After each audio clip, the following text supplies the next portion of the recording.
Lawmakers are pushing for protections to stop or delay mining near the state's Okefenokee Swamp. The Okefenokee is one of the world's largest freshwater ecosystems. Atlanta News First Abby Kasuris talks to people who live and work around the swamp. In the heart of South Georgia, you'll find the Okefenokee National Wildlife Refuge, spanning 400,000 acres. Each year, more than 400,000 people visit the swamp. Tourism, the economic driver for the surrounding counties. Is there any objection to that? Reverend Antoine Nixon trading the idyllic paradise to advocate on behalf of it at the state capitol. We were called to stewardship in the book of Genesis, when Adam was called to till and to maintain the Garden of Eden. And the Okefenokee to me is like a special place like this. Mining companies eyeing the mineral-rich Trail Ridge. Like the lip of a bathtub, Trail Ridge, a natural barrier holding water in the swamp.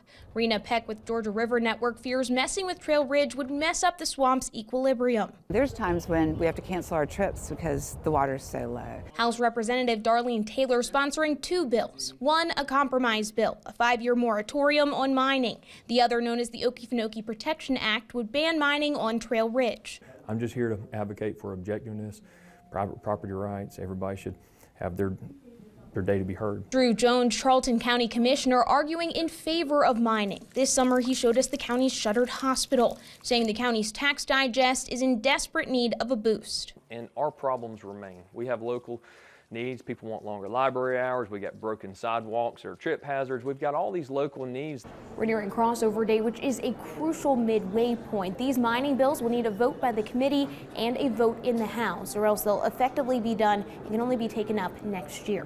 In Atlanta, I'm Abby Kasuris.